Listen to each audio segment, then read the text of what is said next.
Eh, por favor, quienes tengan que exponer, me dicen el nombre de quién va a empezar.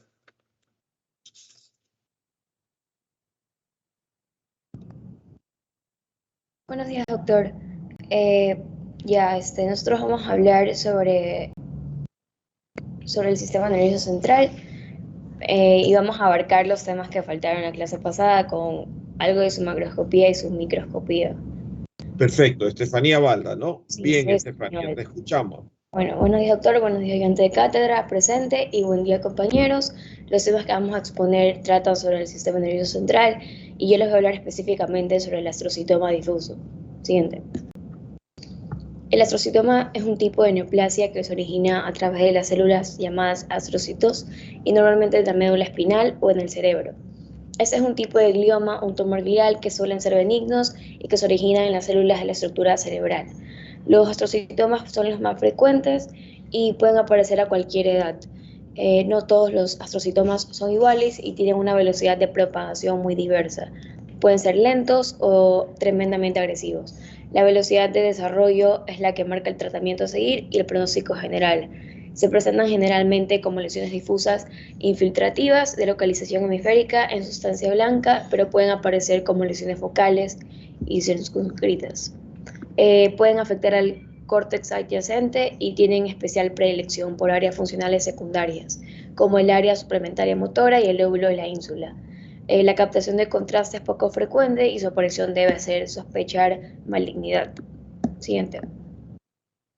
Se desconoce la etiología específicamente de la mayoría de los astrocitomas, pero las investigaciones especulan que las anomalías genéticas e inmunológicas, los factores ambientales como la exposición a los rayos ultravioleta y ciertas sustancias químicas, la radiación ionizante también pueden afectar. La dieta, el estrés y otros factores pueden contribuir a causar tipos específicos de neoplasias. Se están llevando a cabo investigaciones básicas en curso para obtener más información sobre los mayores factores que los puedan provocar.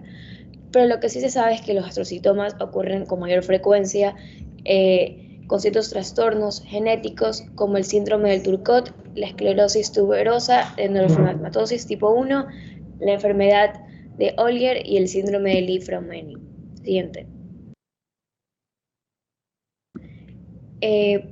Bueno, los astrocitomas difusos en su epidemiología son los gliomas de bajo grado más frecuentes y clasificados como gliomas grado 2 de la Organización Mundial de Salud. Afectan sobre todo a niños y adultos jóvenes entre 20 y 40 años, aunque en estudios recientes se han observado un aumento progresivo de su incidencia en pacientes mayores alrededor de 60 años. Y para diferenciarlos de otros astrocitomas, hay que aclarar que el astrocitoma de grado 1 se presenta con mayor frecuencia en niños y en adolescentes y representa el 2% de todos los tumores cerebrales. El astrocitoma de grado 2 ocurre con mayor frecuencia en adultos entre las edades de 20 y 60 años. El astrocitoma de grado 3 ocurre con mayor frecuencia en adultos entre los 30 y 60 años y es más común en hombres y representa el 4% de todos los tumores cerebrales. Y el astrocitoma de grado 4 ocurre con mayor frecuencia en adultos entre las edades de 50 y 80 años. Es más común en los hombres y representa el 23% de todos los tumores cerebrales primarios. Siguiente. En su patogenia, los efectos locales del astrocitoma son el resultado de múltiples mecanismos y estos incluyen la invasión directa y la competencia por el oxígeno, lo que provoca una lesión hipóxica del parénquima cerebral normal. Aparte de esto, los radicales libres de neurotransmisores y mediadores inflamatorios también son responsables de alterar la homeostasis. El efecto de masa debido al tumor también es responsable de los diversos signos y síntomas clínicos. Siguiente. Aquí en sus cambios morfológicos, la primera imagen es la macroscopía y este es un astrocitoma difuso fibrilar mal limitado que se expande al encéfalo. Siguiente.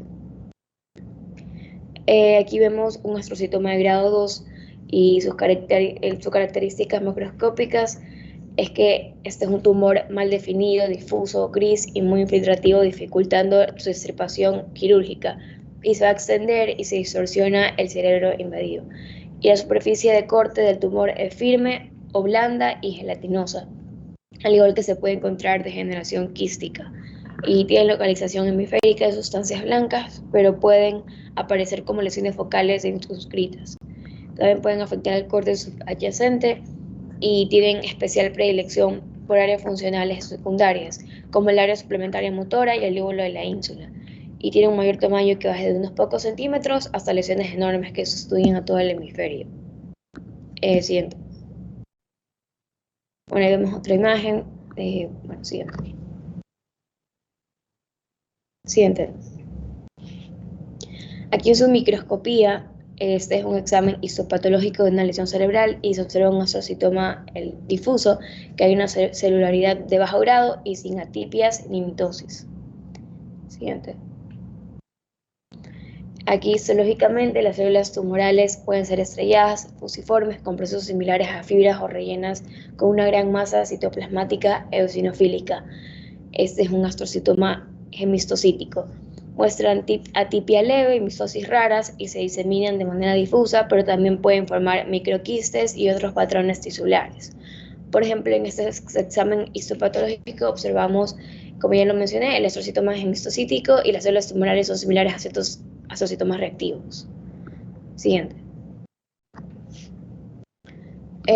Bueno, los astrocitomas difusos que son de bajo grado están compuestos predominantemente por una matriz tumoral microquística, dentro de la cual se encuentran incrustados astrocitos neoplásicos fibrilales con atipia nuclear leve y baja densidad celular. Siguiente. También aquí vemos otra imagen y a menudo están presentes espacios microquísticos que contienen líquido mucinoso, un hallazgo típico en los astrocitomas fibrilares, pero aún más característico y pronunciado en los astrocitomas protoplásmicos. Siguiente. Aquí vemos otro ejemplo de astrocitomas difusos y con baja atipia celular. Siguiente. Bueno, en la imagen A vemos con la tinción inmunohistoquímica el IDH1 está positivo y la tensión hematoxilina y dioxina. Y en la imagen B vemos un astrocitoma pilocítico con fibras de Rosenthal y cuerpos granulares.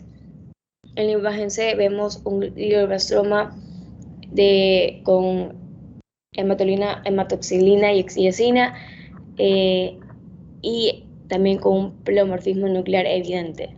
En la imagen D vemos un astrocitoma anaplásico con pleomorfismo nuclear y figuras de mitosis señalado con la flecha.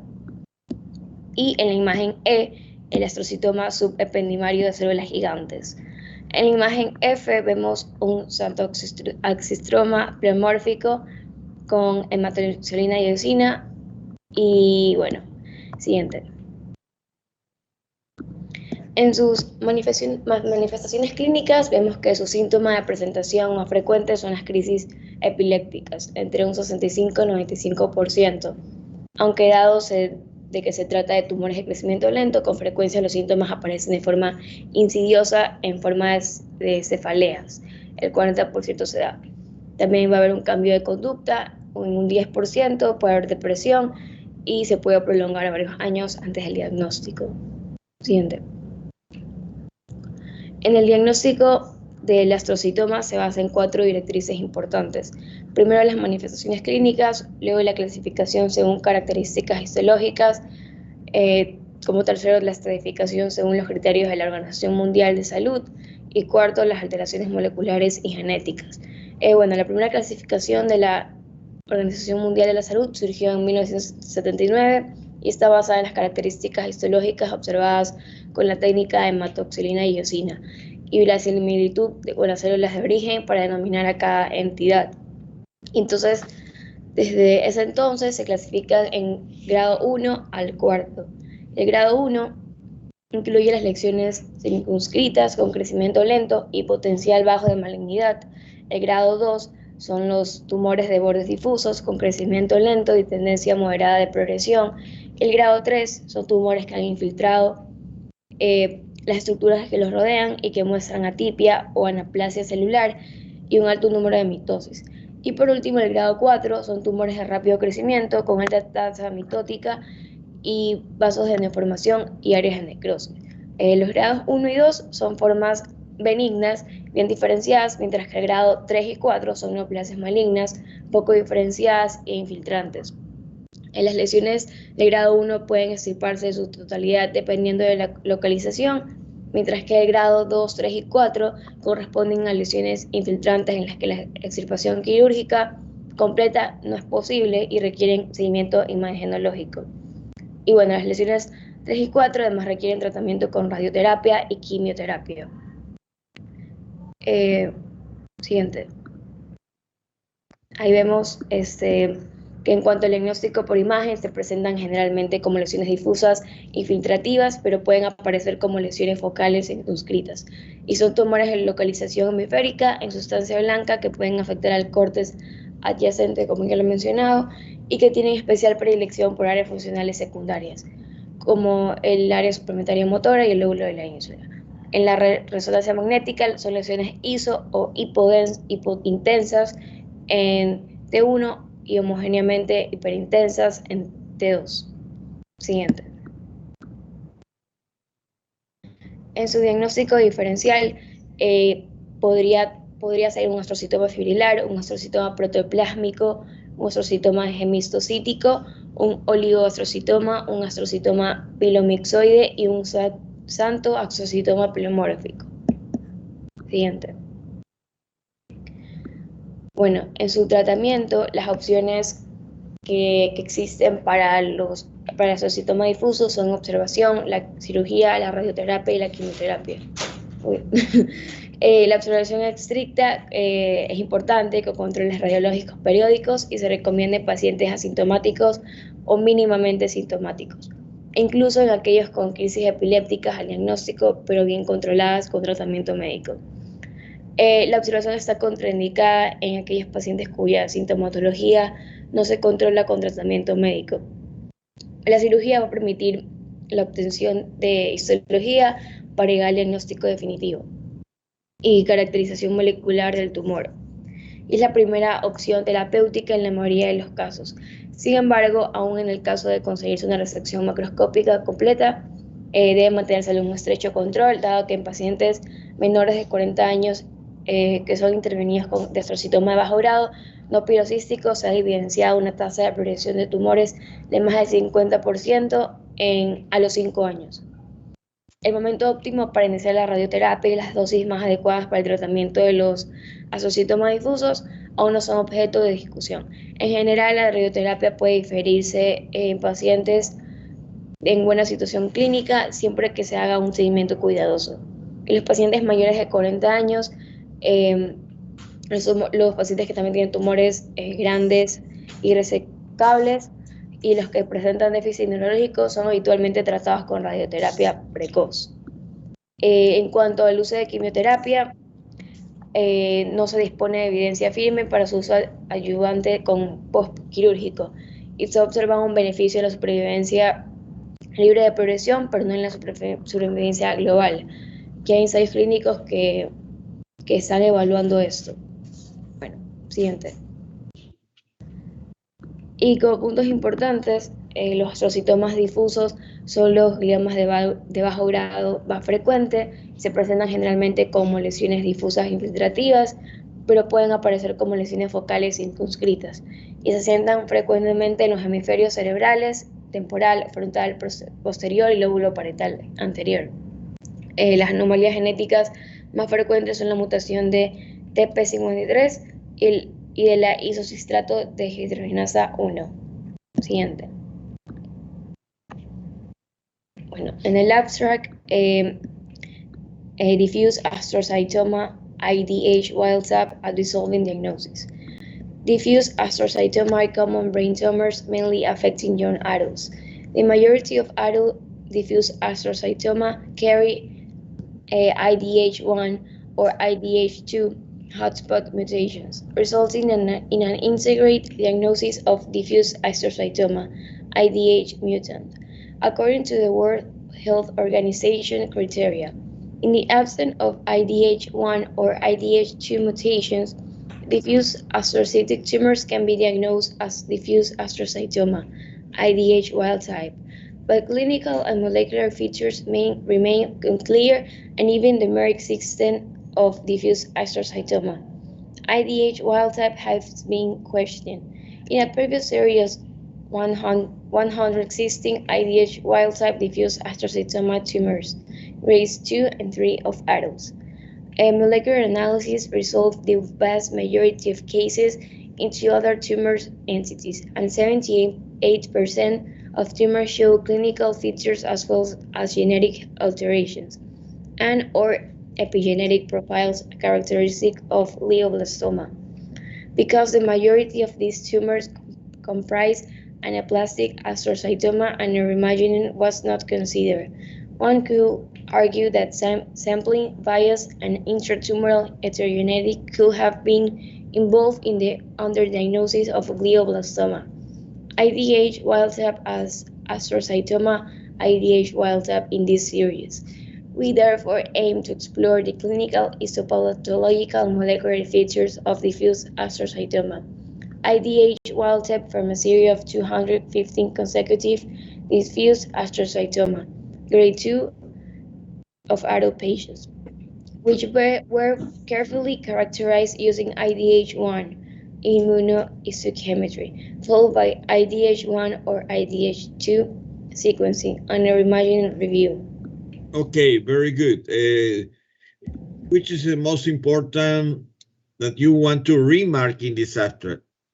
Okay, the most important thing I want to remark about this article is that diffuse astrocytoma are common brain tumors, mainly affecting young adults, and the majority of these diffuse astrocytoma carry IDH1 or IDH2 hotspot mutation according to the World Organization of Health criteria.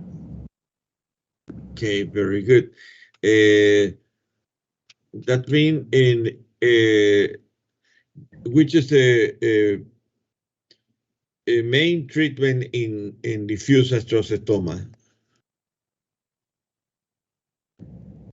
Surgical, chemical? Yes, that's surgical is the first one in the most chronic.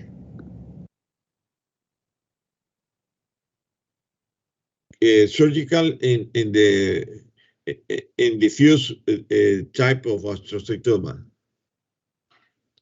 Like you give chemotherapy and radiotherapy? Grade 3 and 4. 3 and 4. Okay, very good. Muy bien. Muy interesante tu artículo que has escogido. ¿Tienes algún otro tema a exponer? No, sí, mi hermana. Ok, te felicito. Gracias. Es una buena investigación. Ya.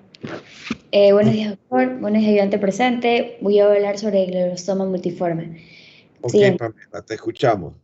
Sí. Vamos a comenzar definiendo qué es un glioblastoma. En sí es una neoplasia intracraneal primaria, más común en adultos, y representa alrededor de un 15% de todas las neoplasias intracraneales y aproximadamente un 50% de todos los astrocitomas. Los glioblastomas son astrocitomas de alto grado que por lo tanto son generalmente agresivos, en gran medida resistentes a la terapia y tienen un mal pronóstico. También tienen una predilección por diseminarse a lo largo de los tractos de sustancia blanca condensada, como lo son los tractos corticoespinales y el cuerpo calloso, para así involucrar al hemisferio contralateral. También es necesario aclarar que un glioblastoma, también antes se conocía como un glioblastoma multiforme, pero multiforme se refiere a la heterogeneidad tumoral, pero acorde a una clasificación nueva de la OMS se eliminó el término multiforme y ahora solo se le denomina glioblastoma. Siguiente. En cuanto a su etiología, las causas del glioblastoma se desconocen en gran medida, sin embargo a menudo ocurre en personas con afecciones genéticas raras, como son con el síndrome de Turcot, neurofibromastosis tipo 1, el síndrome de Lee-Fraumeni, y esto se da porque debido a mutaciones de un gen específico que causa muchos de los rasgos característicos del glioblastoma. Las células del glioblastoma tienen más anomalías genéticas que las células de otros tipos de cáncer, de cerebro de astrocitoma. Y como resultado, los investigadores creen que varias mutaciones genéticas diferentes están involucradas en el desarrollo de estos cánceres. Y también estas mutaciones genéticas pueden ser causadas por defectos heredados del ADN, por efectos acumulativos de la exposición a sustancias químicas u otros carcinógenos y por exposición a altas dosis de radiación ionizantes.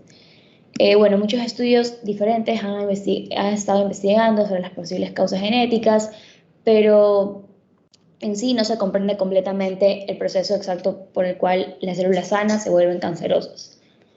También algunos investigadores saben que las mutaciones genéticas pueden hacer que una célula se separe de su ciclo normal de crecimiento y muerte, y una célula anormal puede producir copias adicionales de sí mismas que eventualmente van a acumularse y van a formar lo que es un tumor. Bueno, siguiente.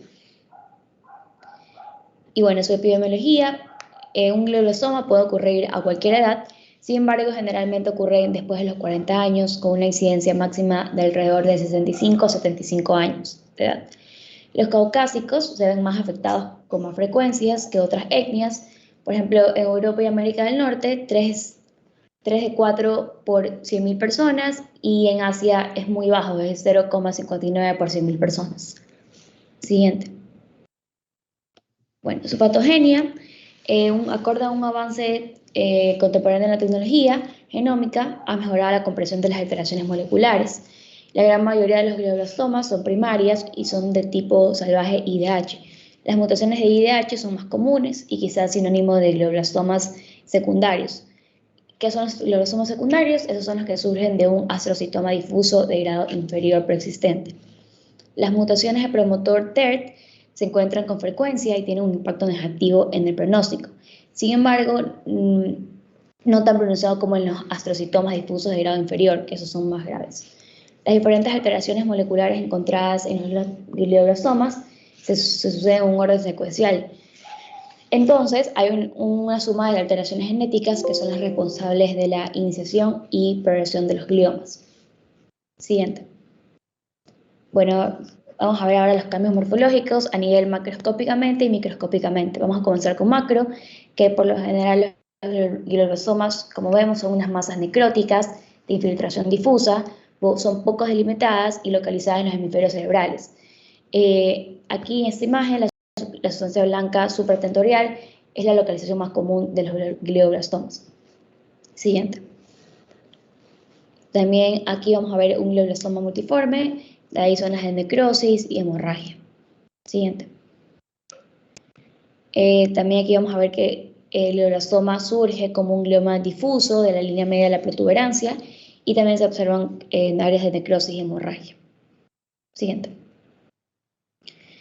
Bueno, en esta imagen también un glioblastoma multiforme, y si lo vemos a un examen a simple vista, en sí un glioblastoma es una masa intraaxial, como vemos está mal definida, con apariencia multiforme, debido a que hubo una necrosis y una hemorragia.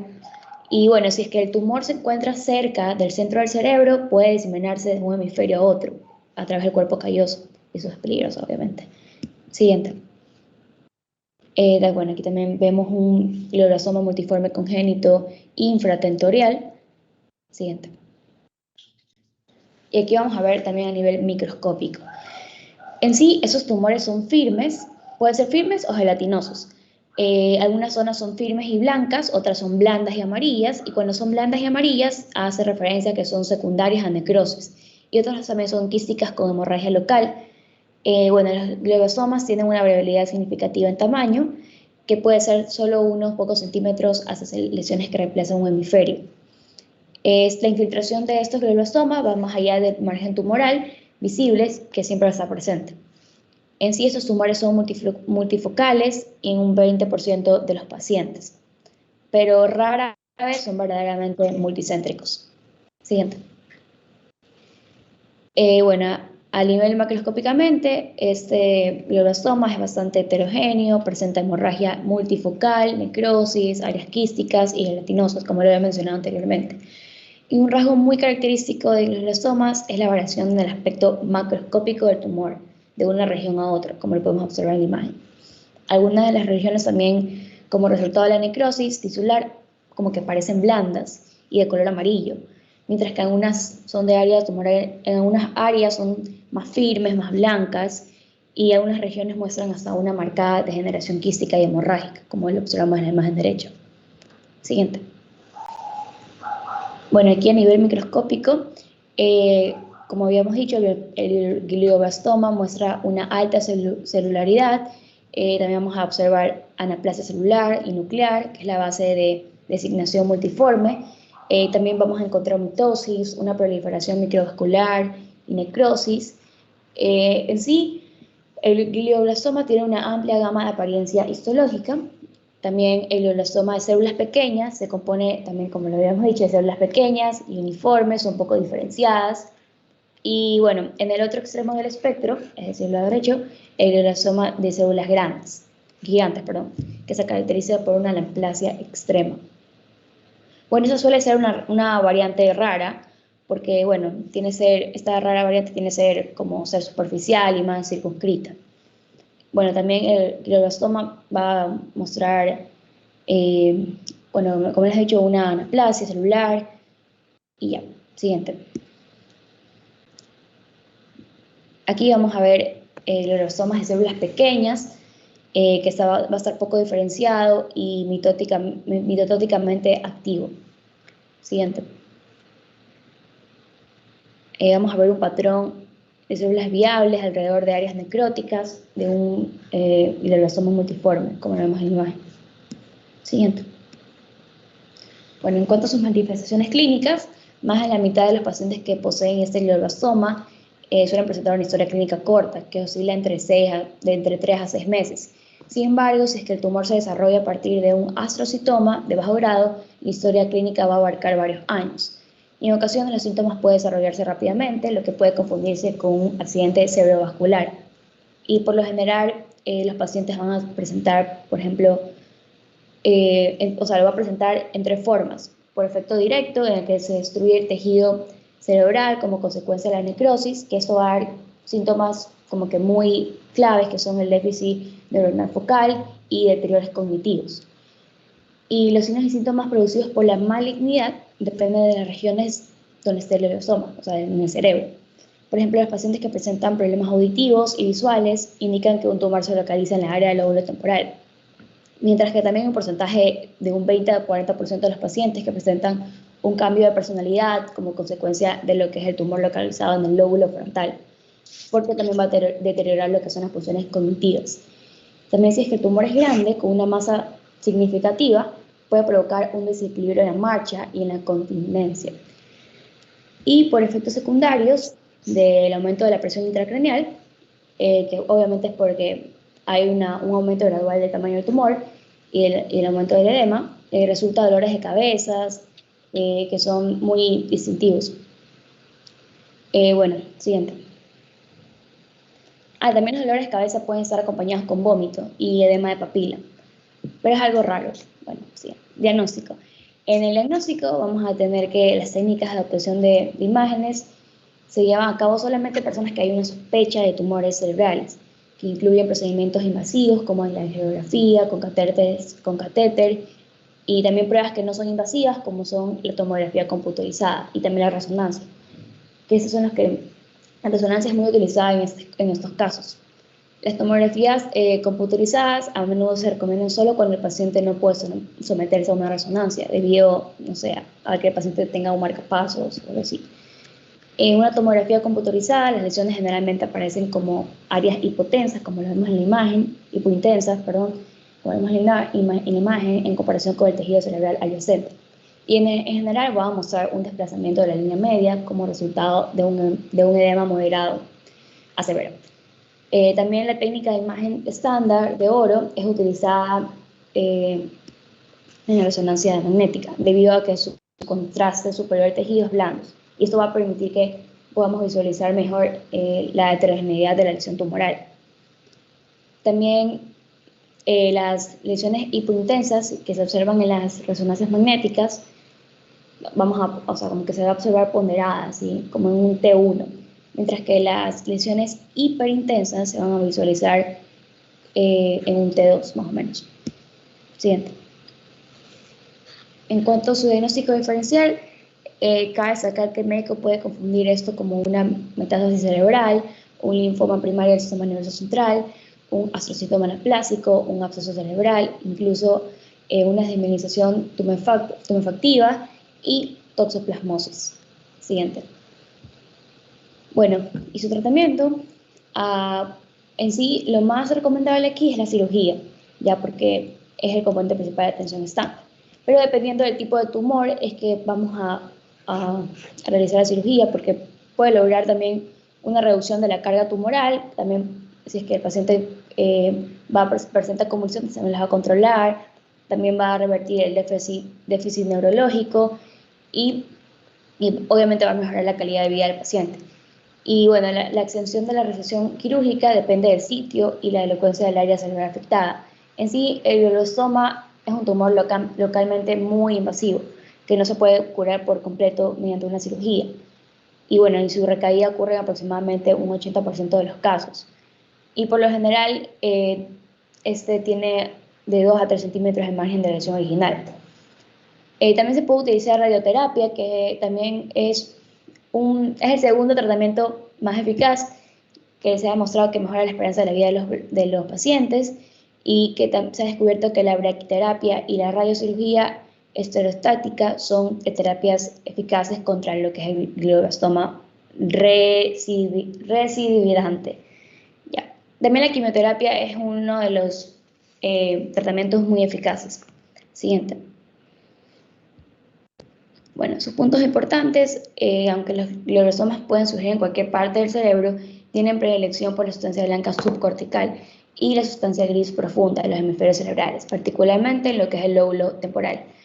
Y la gran mayoría de los glioblastomas son primarios y son de tipo IDH.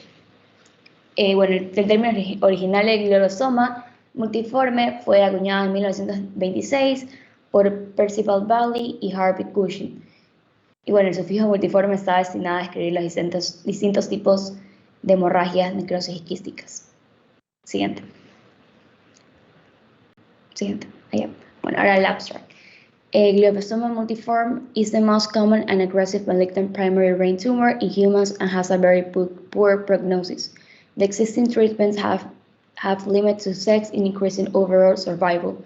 Thus, identify and understanding the key molecule responsible for the malignant phenotype of glioblastoma will yield new potential therapeutic targets. The treatment of brain tumors face unique challenges, including the presence of the blood-brain barrier, which limits the concentration of drugs that can reach the site of the tumor. Nevertheless, several promising treatments have been shown to cross the BBB and have shown promising preclinical results. The initial therapy approach for glioblastoma is surgery, where maximal resection is associated with no longer progression-free survival and overall survival. Resection is not a curative approach, hence patients typically undergo radiotherapy and chemotherapy as adjunct. Radiotherapy at a dose of 60 is administered as either primary treatment or following surgery. Okay, very good. Which is the most important you want to remark in this article? The most important part in this article for me is when they said that glioblastoma is the most common and aggressive malignant primary brain tumor in humans and has a very poor prognosis. Also, when it said that the initial therapeutic approach is surgery, where maximal resection is associated with no longer progression, even though it's not a curative at all. Okay. Then you have to, for sexual therapy, mix a surgical, chemotherapy, and radiotherapy at the same time. Also, the most common and efficient is surgical. Surgical. Yes, and then, but. And then you decided according with maybe the stage and maybe the size of the tumor. Right. Yes. Okay, very good, very good. Okay, I congratulate you did very good and deeper research about this thing. Muy bien. ¿Tienes algún otro tema adicional? No, doctor. Ok, muy bien, te felicito. Pamela, te felicito, ¿ok? Listo. ¿Quién va? Ricardo Cali, continúa. Ok, Ricardo, te escuchamos. Sí, doctor. Bueno, buenos días, doctor. Buenos días, ayudante de cátedra presente. Buenos días, compañeros. Yo les voy a hablar del linfoma primario del cerebro. Siguiente diapositiva, por favor. El linfoma del sistema nervioso central, en ausencia del linfoma sistémico o el linfoma primario del sistema nervioso central, es un tumor poco común que se cree que surge de los histocitos cerebrales autóctonos o la microglía o de linfocitos raros que normalmente están presentes en las meninges y alrededor de los vasos sanguíneos. El linfoma primario puede desarrollarse en pacientes con el sistema inmunológico intacto, pero afecta con mayor frecuencia a individuos inmunodeprimidos como pacientes con trasplantes de órganos. En el pasado era el tumor cerebral primario más frecuente en pacientes con SIDA, pero su frecuencia en este grupo ha disminuido drásticamente debido a la terapia antirretroviral que ha sido de gran efectividad. El linfoma primario del sistema nervioso central se conoce con muchos otros nombres. Estos pueden ser sarcoma de células de retículo, linfoma histocítico difuso y microglioma. La proliferación de nombres refleja la incertidumbre inicial sobre la célula de origen. Siguiente diapositiva, por favor. La causa del linfoma cerebral primario es desconocida, sin embargo, las personas con sistemas inmunitarios debilitados, como son los pacientes inmunodeprimidos, están en mayor riesgo de presentar linfoma cerebral primario. Estas causas incluyen VIH y haber recibido un trasplante de órganos, especialmente de corazón. El tipo linfoma difuso de células B grandes, o DLBCL por sus siglas en inglés, del linfoma primario del sistema nervioso central está compuesto por inmunoblastos o centroblastos que tienen predilección por los vasos sanguíneos y por lo tanto demuestran un patrón de crecimiento angiocéntrico típico. Por lo general se observa agrupamiento linfoide alrededor de vasos pequeños cerebrales. Los infiltrados de células T reactivas también pueden estar presentes en diversos grados. Recientemente se ha sugerido que la vía del receptor de células B, el microambiente inmunitario tumoral suprimido y la evasión inmunitaria contribuyen a la etiología del linfoma primario del sistema nervioso central. La evidencia de un estudio al apoyo el concepto de que estos linfomas se originan desde un centro germinal posterior a un centro postgerminal temprano y pueden ser capaces de pasos de maduración adicionales. Las mutaciones en la vía del receptor de células B, la mutación del MYD88, L265P y del KN2A se identificaron recientemente como alteraciones genéticas tempranas del linfoma difuso de células B grandes, lo que sugiere que cualquiera de estas vías podría contribuir significativamente a la tumorigénesis inicial. El mismo estudio identificó la expresión del ligando de muerte programada o PDL1 en el 30% de los pacientes, mientras que otros estudios han descrito aumentos en el número de copias en el PDL1 y PDL2, lo que cuestiona el papel del microambiente tumoral y evasión inmune en el desarrollo de este linfoma.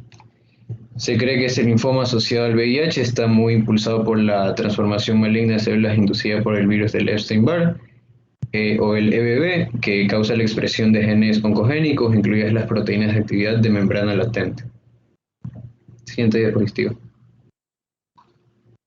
En cuanto a la incidencia de este linfoma en pacientes inmunocompetentes es de aproximadamente 51 casos por cada 10 millones por año. Se ha informado que este linfoma en el 6 al 20% de los pacientes infectados por VIH se espera que la incidencia aumente a medida que los pacientes con recuentos bajos de CD4 sobreviven más tiempo. Se informan a nivel internacional tendencias similares hacia una frecuencia creciente de diagnóstico de linfoma. En cuanto a la predilección sexual entre los pacientes inmunocompetentes con este linfoma, los hombres tienen una mayor incidencia que las mujeres. Los pacientes con este linfoma asociado al VIH tienen más probabilidades de ser hombres. En un estudio, el 74% de los pacientes con VIH eran hombres. Y en cuanto a la edad, la mediana de la edad de los pacientes inmunocompetentes es de 55 años. Hay una mayor incidencia con el avance de la edad, con la tasa más alta de linfoma primario del sistema nervioso central en pacientes de 75 años o más. La mediana de la edad de los pacientes infectados por el VIH es de 35 años.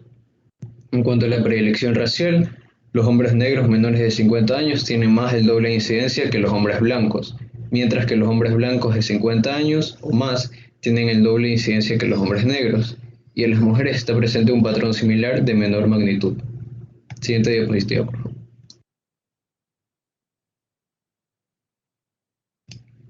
En cuanto a la patogenia, tenemos que en la patogenia de este linfoma están implicados diferentes mecanismos de alteración genética.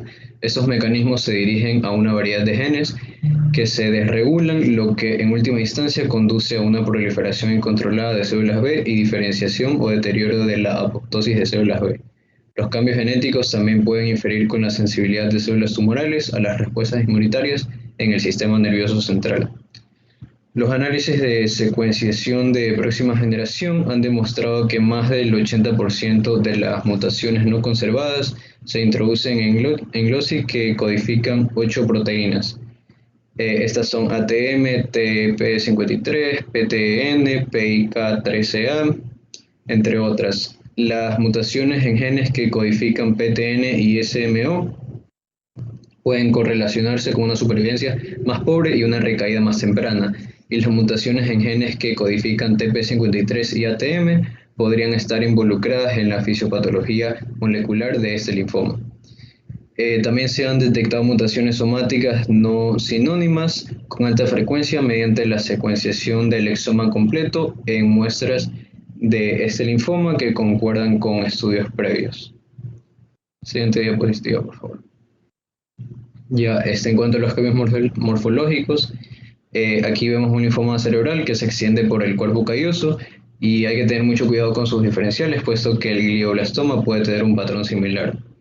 Siguiente diapositiva. Ya, la fotografía macroscópica del cerebro afectado por el linfoma difuso primario de células B grandes muestra una masa bien circunscrita que afecta a los ganglios basales. La superficie de corte es heterogénea y es granular también. Siguiente diapositiva. Los linfomas primarios del sistema nervioso central se presentan como lesiones solitarias en el 60 al 70% o como múltiples en el 30 al 40%, con predilección por la sustancia blanca periventricular, aunque también pueden surgir en la corteza o en la sustancia gris profunda, siendo este último más frecuente en lesiones de bajo grado. Se encuentra con mayor frecuencia en el cerebro supratentorial y este es un ejemplar de un linfoma primario cerebral en un paciente con SIDA. Siguiente diapositiva. En los núcleos basales se identificaron lesiones pardo-grisáceas mal delimitadas con áreas de necrosis compuestas por tejido blando, carnoso a friable. Siguiente diapositiva. Ya, en este caso la lesión tumoral se caracterizó por un color blanquecino y una superficie homogénea con apariencia de carne de pescado e involucrada estructuras de la línea media y la sustancia gris profunda, extendiéndose hasta el cuerpo calloso y la sustancia blanca adyacente. Siguiente diapositiva. En cuanto a los cambios microscópicos, los linfomas primarios del sistema nervioso central están compuestos por grandes cantidades de linfocitos sin un patrón de crecimiento particular, aunque existe una predilección por la distribución perivascular y en muchos casos la infiltración dentro de los vasos sanguíneos. Puede mostrar áreas de necrosis, especialmente en pacientes inmunodeficientes. Siguiente diapositiva. El linfoma difuso de células B grandes que afecta el cerebro, la neoplasia tiene un patrón de cielo estrellado, lo que indica una alta proliferación y un recambio celular. Siguiente diapositiva.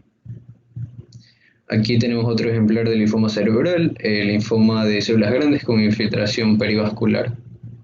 Siguiente diapositiva. El inmunofenotipo exacto depende del tipo de tumor, pero aquí en el linfoma difuso de células B grandes, que es el más común, se caracteriza por una reactividad inmunohistoquímica para CD19, CD20, CD22, CD79A y PAC5. Como vemos en esta placa, tenemos CD20 positivo. Siguiente diapositiva. En los pacientes con linfoma primario del sistema nervioso central desarrollan síntomas neurológicos durante semanas, incluidos déficits neurológicos focales en el 70%, síntomas neuropsiquiátricos en aproximadamente 43%, síntomas del aumento de la presión intracraneal en aproximadamente 33%, convulsiones en el 14%.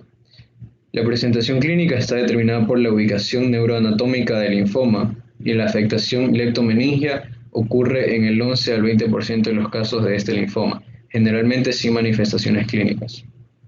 La afectación intraocular ocurre en el 15 al 25% de los pacientes con linfoma y a menudo con un inicio insidioso y un diagnóstico tardío. Los síntomas oculares están representados por flotadores, visión borrosa, dolor ocular y fotofobia debido a la afectación de la retina o el vitrio. Los síntomas besistémicos son infrecuentes en este tipo de linfoma. Siguiente diapositiva, por favor.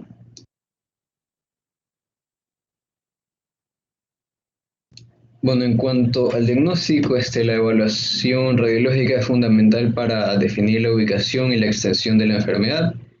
La resonancia magnética craneal con recuperación de inversión atenuada por líquido o FLAIR y secuencias ponderadas en T1 antes y después de la inyección de contraste son los métodos preferidos. Las técnicas de imagen avanzadas, que incluyen imágenes ponderadas por difusión, imágenes de perfusión y permeabilidad, espectroscopía de resonancia magnética, imágenes ponderadas de susceptibilidad, son útiles para el diagnóstico diferencial y para aumentar la precisión diagnóstica. La tomografía por emisión de positrones, tomografía computarizada, también es una herramienta útil, pero en la evaluación de la enfermedad sistémica acompañante. En cuanto a la histopatología, el diagnóstico estándar de oro es una biopsia cerebral estereotáctica o una resección subtotal si se considera segura. El pretratamiento con esteroides debe evitarse antes de la biopsia, ya que puede alterar la sensibilidad del diagnóstico histopatológico. Para los pacientes con tratamiento previo con corticosteroides, en caso de biopsia no concluyente o remisión de la enfermedad, se recomienda una segunda biopsia cuando las resonancias magnéticas en serie indiquen una progresión evidente del tumor.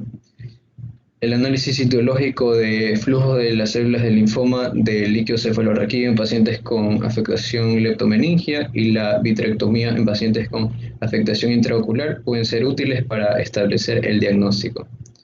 Se ha demostrado que la CXCL13 bivariada elevada más IL-10 es muy específica para el diagnóstico del linfoma del sistema nervioso central. En cuanto a la evaluación de la excesión de la enfermedad, la evaluación de la estadificación tiene como objetivo descartar linfoma sistémico y afectación ocular. Se debe realizar una evaluación física, neurológica, cognitiva integral en todos los pacientes con este linfoma de diagnóstico reciente. La evaluación de laboratorio incluye la función renal y hepática. Siguiente diapositiva. Bueno, en cuanto al diagnóstico diferencial, tenemos que, dentro de esto se incluye la encefalopatía progresiva, el linfoma secundario, la toxoplasmosis cerebral, el absceso cerebral y la neurosarcoidosis. En cuanto al tratamiento, tenemos a la cirugía. Se considera que la cirugía no tiene ninguna función en el tratamiento de este linfoma y su uso se limita a la biopsia estereotáctica para el diagnóstico histopatológico. El linfoma primario del sistema nervioso central tiene una naturaleza multifocal e infiltrante y tiende a extenderse más allá de los márgenes visibles, lo que contribuye a la escasa eficacia de las intervenciones quirúrgicas. La alta radiosensibilidad y quimiosensibilidad de este linfoma, así como el alto riesgo de complicaciones quirúrgicas en pacientes con este linfoma, han dado como resultado la aplicación limitada de la resección quirúrgica. Luego tenemos la quimioterapia sistémica. El régimen a base de metotrexato en dosis altas es la terapia de inducción de primera línea para el linfoma primario del sistema nervioso central de diagnóstico reciente. No se ha establecido la dosis más eficaz de HD-MTX y un intervalo de dosis de 1 a 8 gramos es suficiente para atravesar la barrera hematoencefálica. Luego tenemos a la radioterapia, y la radioterapia sola como tratamiento de primera línea fue investigada en un ensayo de fase 2, y aquí se encontró que los pacientes que recibieron radioterapia tuvieron una escasa supervivencia y la recaída del tumor ocurrió en áreas que recibieron las dosis más altas de radiación. Siguiente diapositiva.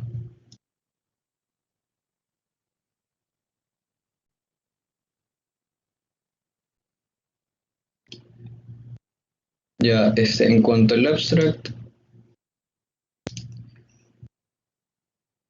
Primary central nervous system lymphoma is an extranodal non-Hodgkin lymphoma confined to the brain, leptomeninges, eye, or spinal cord. The majority of PCNSL cases occur in the immunocompetent host. The prognosis of PCNSL is inferior to that of the other NHL subtypes, including other organ-specific subtypes of extranodal NHL. The 5 and 10-year survival proportions of PCNSL are 29.3 and 21.6 respectively. The diagnosis and management of PCNSL differs from that of the other primary brain cancers.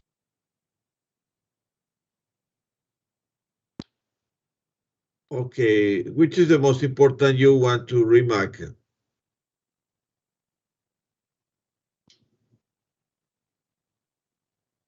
No se te oye, Ricardo.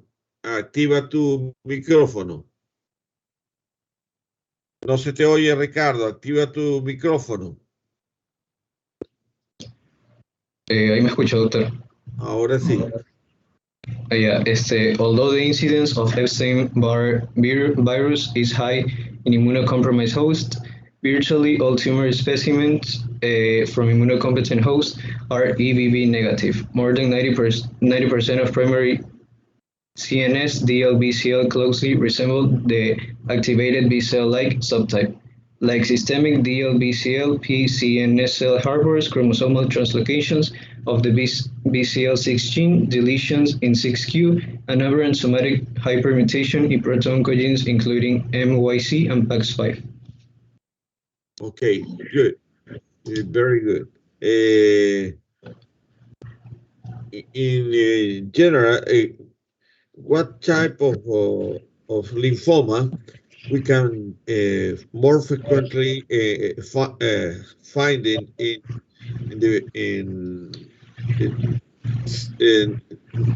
this Ryan tumor?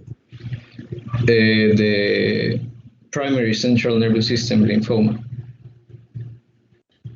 B-cell type or Hodgkin? B-cell type. The B-cell type. You can find also Hodgkin, Hodgkin lymphoma. Hodgkin lymphoma. Yes. Burkitt one.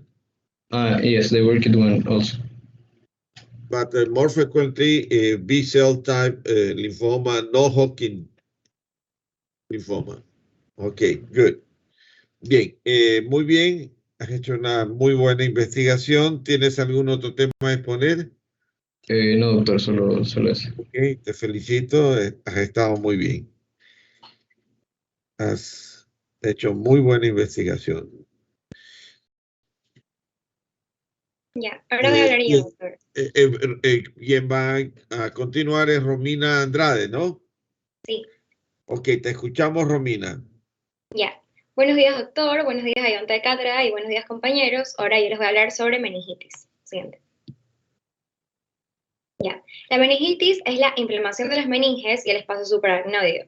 Puede ser consecuencia de infecciones, otras enfermedades o reacciones a fármacos. La gravedad y la agudeza varía. Los hallazgos suelen incluir cefalea, fiebre, rigidez en nuca.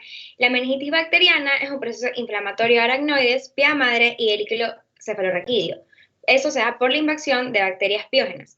Es de comienzo agudo, con síntomas característicos como les había mencionado, cefalea, fotofobia, rigidez de nuca, pilocitosis con predominio polimorfonuclear en el líquido cefalorraquídeo. Ya menos frecuentemente pueden ser causadas por bacterias neopiógenas como la Mycobacterium tuberculosis, el Treponema pallidum, etc. También por virus, hongos y parásitos. Y estas tienen ya un curso subagudo crónico con pilocitosis de predominio linfocitario en líquido cefalorraquídeo. Siguiente. Ya. Existen diferentes tipos de meningitis y cada una obviamente tiene su respectiva etiología. Tenemos a la meningitis viral, también conocida como aséptica, que se da más frecuentemente por enterovirus, el virus de la parotiditis, conocido como las paperas, el flavivirus, por ejemplo, el virus de la encefalitis por garrapatas, que se conoce más en Europa y en Asia, el virus del Nilo Occidental, conocido más en África, América del Norte, América Central y Europa, el virus de la encefalitis japonesa, conocido en Asia, el virus de la encefalitis de St. Louis, conocido en América del Norte, el adenovirus, ya sea en personas inmunodeprimidas, también VIH y virus de la corneomeningitis linfocítica. También tenemos la meningitis bacteriana purulenta, que se da en adultos ya más frecuentemente. Se puede dar por la Neisseria meningitidis, que en Chile es el 2012, emerge el serogrupo W, siendo este el más frecuente, seguido ya del serogrupo B. Ya también está incluido aquí el Streptococcus pneumoniae, el Haemophilus influenzae de tipo B, que es poco frecuente en adultos, en verdad, o sea, desde la introducción de la vacunación es cada vez menos frecuente en los niños. También tenemos a Listeria monocytogenes, que se da con menor frecuencia en circunstancias súper especiales, y los factores de riesgo para este serían ya los bacilos gram negativos entéricos, los streptococos del grupo A y B, así como el Staphylococcus aureus y el Staphylococcus epidermidis, y en recién nacidos predominan infecciones causadas por Escherichia coli. También el Streptococcus galactiae y otros bacilos ya gram negativos entéricos. Y también tenemos a otros agentes bacterianos, la meningitis bacteriana, y esa se la conoce como meningitis bacteriana no purulenta, a diferencia de la que acabo de mencionar. Bueno, aquí están incluidos los bacilos ácido resistentes, más comúnmente el grupo Mycobacterium tuberculosis, como les había mencionado, también Leptospira, Listeria monocytogenes, como les dije en la clase pasada, Treponema pallium, bacilos del género Brucella y espiroquetas del género Borrelia. Siguiente. Ok, en cuanto a la epidemiología, la distribución y los factores condicionantes de la meningitis revisten características comunes, ya sea viral o bacteriana, pero su comportamiento epidemiológico difiere grandemente en cuanto a su letalidad y a los factores etiológicos y sociales que determinan sus consecuencias clínicas, su prevalencia, su incidencia y también la mortalidad en las diferentes regiones de todo el mundo. Se estima que cada año ocurren más de 1.2 millones de casos de meningitis en todo el mundo. Las tasas de incidencia y letalidad de la meningitis varían según la región, el país, el patógeno y el grupo de edad.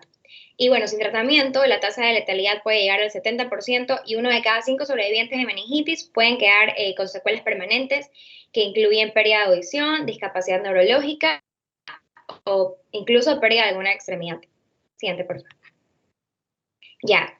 En cuanto a su patogenia, bueno, las bacterias que con mayor frecuencia infectan el sistema nervioso central colonizan la nasofaringe y se transportan hacia los vasos sanguíneos a través de células epiteliales no ciliadas en vacuolas fagocíticas que están rodeadas por una membrana. Ya, una vez que están en la sangre, son susceptibles de ser destruidas por anticuerpos, complementos o fagocitos. Luego se implantan, principalmente en los capilares de los plexos coroides, leptomeninges y en el mismo parénquima cerebral, y después pasan al líquido cefalorraquídeo. Y desde ahí se transportan a todo el espacio supraracnoideo, donde ya rápidamente se multiplican debido a la pobre defensa inmunológica del líquido cefalorraquídeo. Y esto, en verdad, favorece la obstrucción del flujo del líquido cefalorraquídeo a través del sistema ventricular, y así deteriora la capacidad resortiva de las granulaciones aracnoideas, y a su vez también causa hidrocefalia, edema intersticial e hipertensión intracraniana. Puesto que es una inflamación de la pía madre, del aracnoides y el espacio supraracnoideo, causada por la penetración de los microorganismos del líquido cefalorraquídeo, cuando no es tratada, se extiende hasta el tejido nervioso del encéfalo y esto se lo conoce como meningoencefalitis. La infección se desarrolla más frecuentemente por diseminación hematógena. Las infecciones bacterianas y fúngicas pueden propagarse también por contigüidad como efecto del traumatismo del cráneo y la meninges, y fístulas del líquido cefalorraquídeo postraumáticas o postoperatorias, así como también alguna complicación de la otitis media, de mastoiditis o de sinusitis. Ya, siguiente.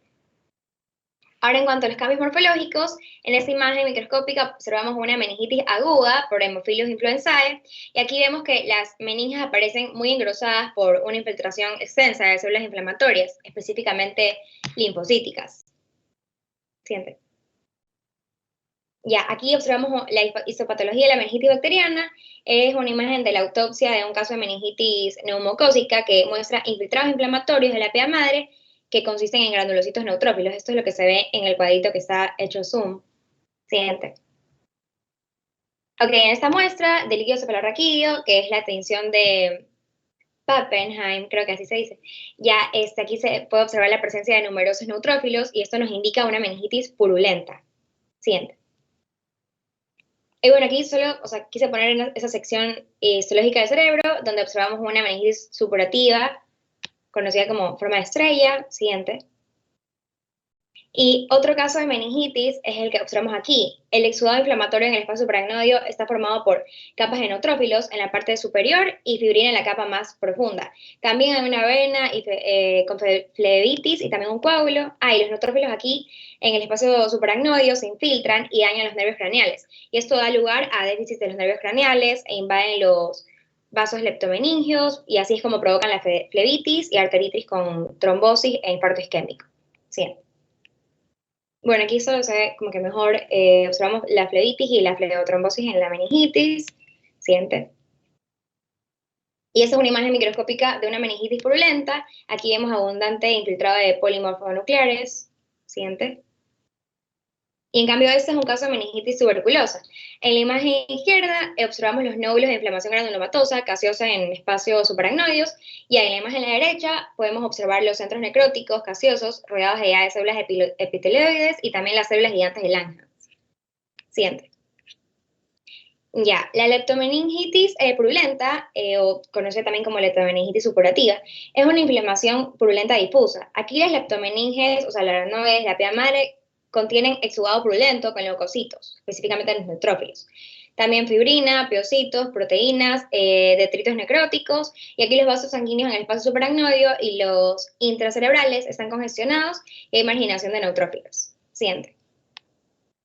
Ya, en cuanto a las manifestaciones clínicas, bueno, los síntomas y signos de los diferentes tipos de meningitis pueden variar, particularmente en gravedad y agudeza. Sin embargo, todos los tipos tienen a causar lo siguiente que acabo de anotar, excepto en los lactantes y a veces en los pacientes muy mayores o inmunodeprimidos. Entonces, las manifestaciones clínicas más características son la cefalea, la fiebre, meningismo, conocida como rigidez de nuca, y también los pacientes pueden aparecer letárgicos. Es un estado de cansancio que implica la disminución de la energía, la capacidad mental, la motivación. Y bueno, aquí la rigidez de nuca, como se le dice, es un indicador clave de la irritación meningea. Es la resistencia a la flexión pasiva o voluntaria del cuello, y esta puede tomar como que algún tiempo en desarrollarse. Las pruebas clínicas para esta de menor a mayor sensibilidad son el signo de Kernig, que es la resistencia a la extensión pasiva de la rodilla, el signo de Brudzinski, que es la flexión total o parcial de la cadera y las rodillas cuando se flexiona el cuello. También existirá dificultad para llevar la barbilla hasta el pecho con la boca cerrada y dificultad para llevar la frente o la barbilla hasta la rodilla. Siguiente. Ya, el diagnóstico de la meningitis se hace principalmente mediante el análisis del líquido cefalorraquídeo. Debido a que la meningitis puede ser grave y la punción lumbar es un procedimiento seguro, esa se debe indicar si es que hay alguna sospecha de meningitis. Los hallazgos en el líquido cefalorraquídeo tienden a diferir según el tipo de meningitis, pero igualmente pueden superponerse. Si los pacientes tienen signos que sugieren un aumento de la presión intracraneana o un efecto de masa, por ejemplo, algún déficit neurológico focal, algún edema de papila, deterioro de la conciencia, se debe realizar neuroimágenes, normalmente una tomografía computarizada o también una resonancia magnética con contraste. Esto antes de la punción lumbar, y en esos pacientes la punción lumbar puede llegar a causar herniación cerebral. Y ahí también en la imagen superior derecha podemos observar una resonancia magnética de meningitis aguda. En ese corte sagital se aprecia una acentuación brillante de las meninges como consecuencia de la formación de un exudado meningio en un caso de meningitis bacteriana, en este caso por Streptococcus pneumoniae. La inflamación provoca la dilatación de los vasos meningios, que es responsable de la captación brillante que se ve en la imagen. Siguiente. Ya, el diagnóstico diferencial de las meningitis incluye un enfoque de dos pasos. Primero está diferenciar la meningitis de otras enfermedades que tienen una presentación clínica similar a la meningitis, como encefalitis, absceso cerebral, hemorragia subaracnoidea, tumor cerebral. Y el segundo paso ya consiste en examinar el líquido cefalorraquídeo y diferenciar la meningitis de las causas víricas, fúngicas o de otro tipo de meningitis. Siguiente. Ya, en el periodo agudo de la enfermedad, lo mejor obviamente es ingresar en un centro con experiencia en el área del diagnóstico y tratamiento de las infecciones del sistema nervioso central. Pero bueno, primero tenemos el tratamiento causal de la meningitis bacteriana.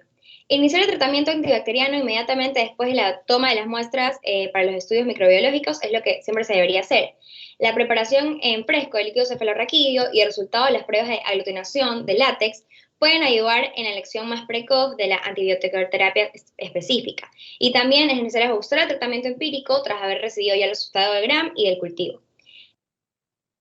tratamiento específico de las meningitis fúngicas. En la primera fase del tratamiento se debe administrar fármacos durante 2 a 6 semanas y después continuar la administración de fluconazol o voriconazol hasta la desaparición de todas las manifestaciones de la afectación del sistema nervioso central, incluso en las pruebas de imagen. Y si está presente, se recomienda ya eliminar o cambiar la derivación de líquido cefalorraquídeo. También está el tratamiento sintomático, que primero existe un manejo general, donde como opciones están la fluidoterapia en función del estado hemodinámico del paciente y la conservación del equilibrio hidroelectrolítico. También está la nutrición enteral o parental y la rehabilitación, donde se debe empezar la movilización pasiva y luego activa en la etapa temprana, después de alcanzar ya el control del edema cerebral y así disminuir los signos y síntomas de la hipertensión intracraneal, como les había explicado. Y también está el tratamiento antiedema y antiinflamatorio, que es lo que les había explicado la clase pasada, que se debe administrar dexametasona de 8 a 10 miligramos cada 6 horas durante las primeras 48 horas en cada caso de meningitis purulenta. Entonces se administra la primera dosis 15-20 minutos antes de iniciar la antibioticoterapia o simultáneamente. Y también se debe considerar el uso de corticoides en pacientes con meningitis tuberculosa. Y bueno, debemos recordar que esto aquí está contraindicado en la criptococosis del sistema nervioso central. Bueno, ahora sí, voy a proceder a leer mi abstract. Siguiente. Ya. Bacterial meningitis is a medical emergency. All clinicians who provide acute medical care require a sound understanding of the priorities of managing a patient with suspected meningitis during the first hour. These include obtaining blood cultures, performing lumbar puncture, and initiating appropriate therapy while avoiding harmful delays such as those that result from not administering treatment until neuroimaging has been performed. Despite the increasing availability of newer diagnostic techniques, the interpretation of cerebrospinal fluid parameters remains a vital skill for clinicians. International and local guidelines differ with regard to initial empirical therapy of bacterial meningitis in adults. The North American guideline recommends ceftriaxone and vancomycin for all patients, while the Australian, UK, and European guidelines recommend that vancomycin only be added for patients who are more likely to have pneumococcal meningitis or who have a higher likelihood of being infected with a strain of Streptococcus pneumoniae with reduced susceptibility to ceftriaxone.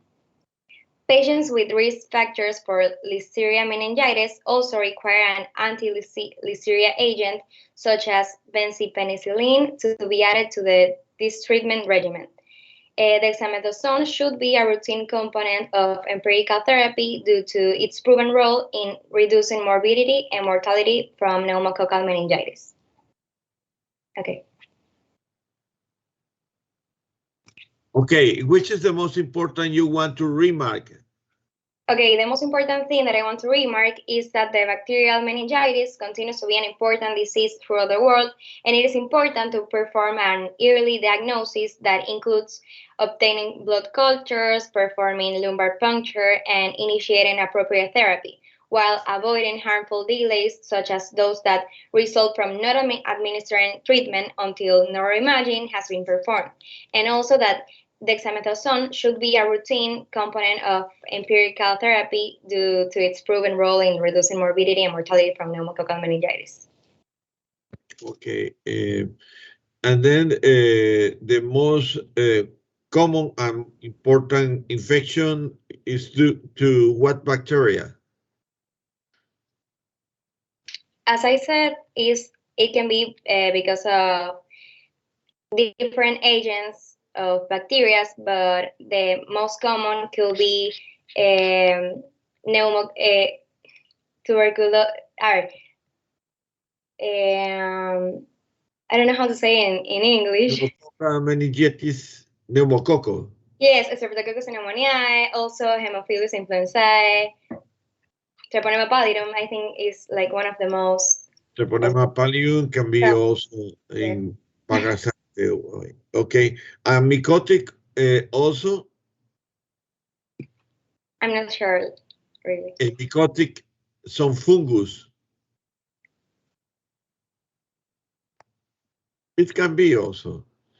Okay, but in meningitis, usually how it arrives to meninges, to dura madre, to the meninges. How can travel to the bacteria to that area? Yes, they arrive because of the blood vessels. Yeah, but the primary and important infection is directly in the meninges, or it coming from other place? Yes, so the meninges, specifically the pia mater and arachnoid. Yeah, but it can have some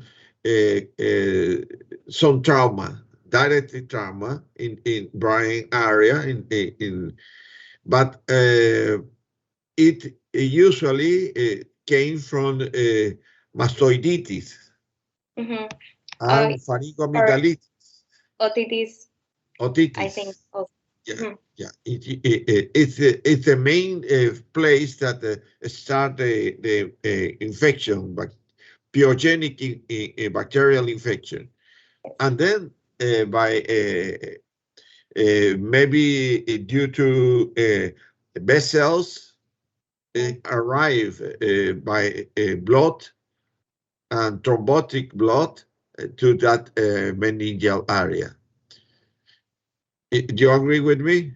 Yes, I agree. Okay, very good.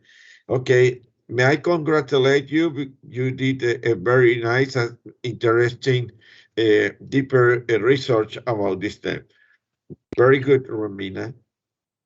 Thank you. You're pretty welcome.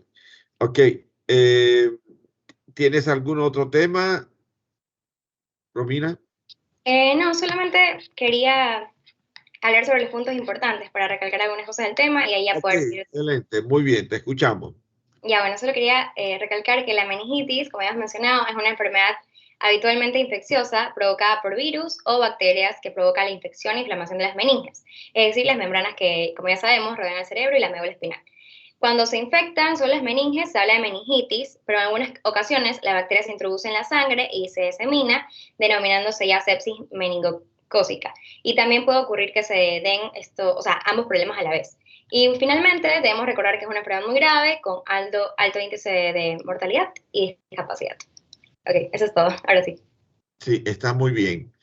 Perfecto. Entonces, lo que sí es nunca olvidarse que la vía de infección es la vía inhalatoria, vía respiratoria, con los neumococos, ¿no?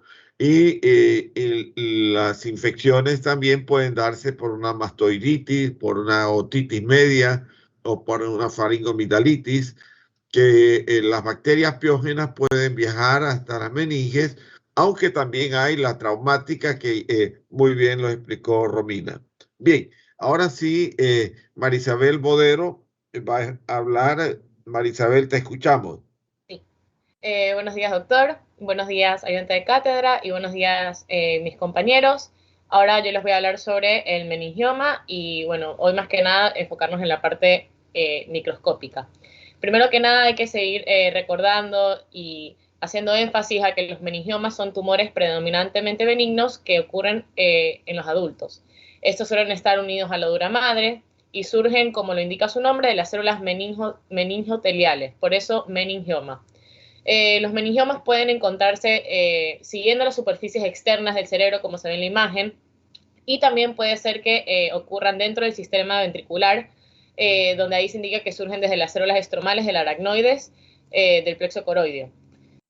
Los meningiomas suelen ser, como se indica en la imagen, masas redondeadas, con una base bien dura, bien definida, y que prácticamente comprimen al cerebro.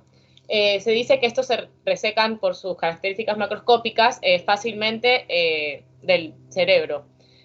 Bueno, pueden también llegarse a extender al hueso suprayacente por causas anatómicas, y la superficie de la masa a veces suele estar encapsulada por un tejido fibroso delgado que suele adoptar un aspecto polipoideo, y eso vamos a ver cómo repercute en la parte histológica de esta patología.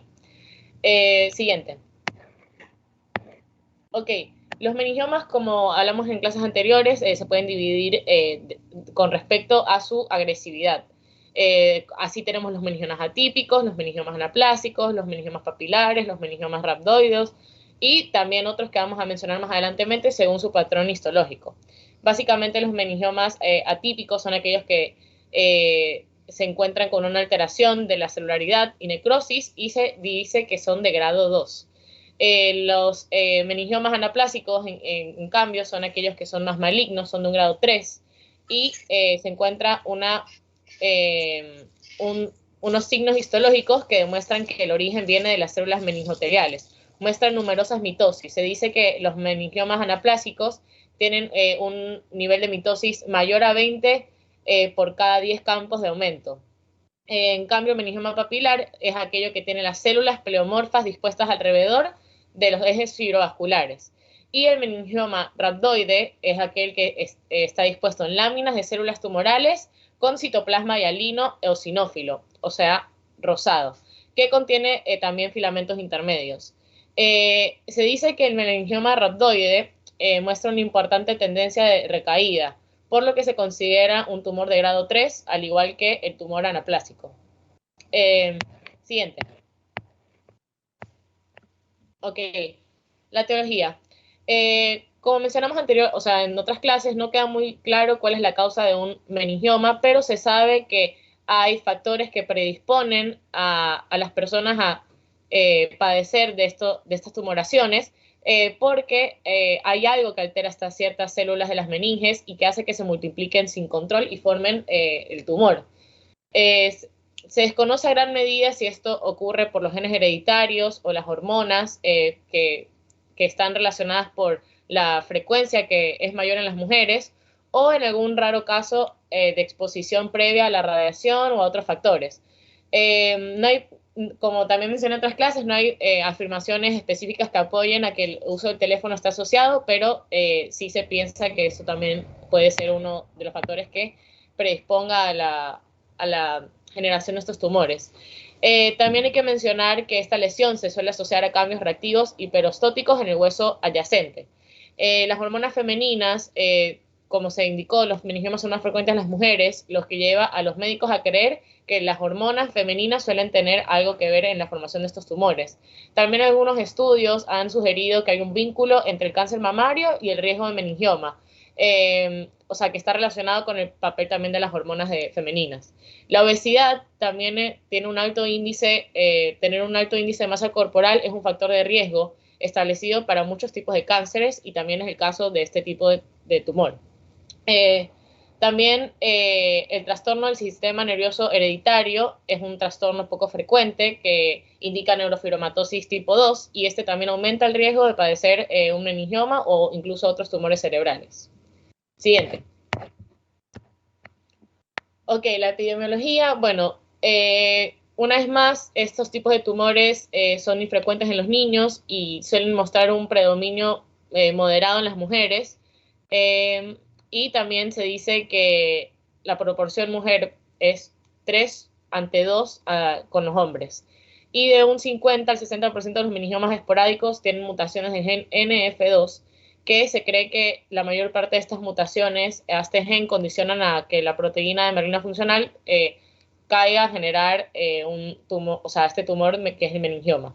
Esta gráfica que coloqué básicamente indica cuál es la prevalencia o predominio de un meningioma en aquella población femenina ante la población masculina. Siguiente. Ok, la patogenia. La alteración citogénica más frecuente es la pérdida del cromosoma 22, sobre todo en su brazo más largo, que es el Q, o sea, sería la alteración citogénica más frecuente ante estos tumores es en el cromosoma 22 y su parte Q.